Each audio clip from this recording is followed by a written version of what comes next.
Вас вітає колектив мастацької самодіяльності Бушамірського центру культури і досугу.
Птушаня у гнездечку, як кураня до курицы, дівчинка у постельці ближей до таты тулится, своей маленькой ручкою за шию обдымается.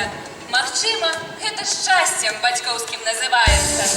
День, когда семье родной Бог меня послал, говорят, что папа мой очень горевал.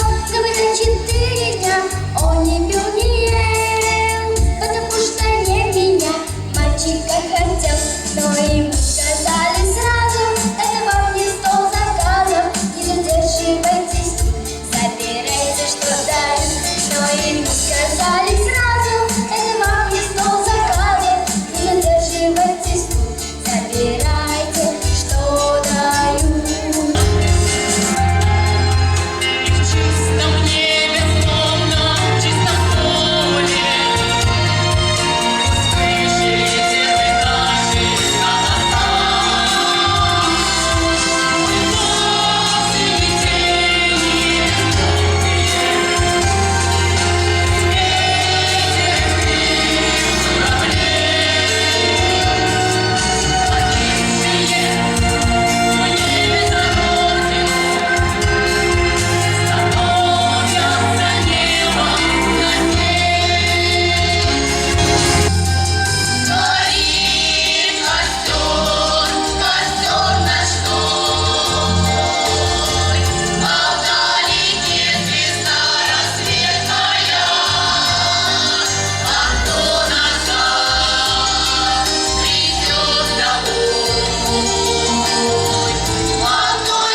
для вас выступали удзельнікі вакальна-гаравых гурткоў «Радуга» і «Вечарынка» пад кіраўніцтвам мастацкага кіраўніка Людмілы Шалыпы.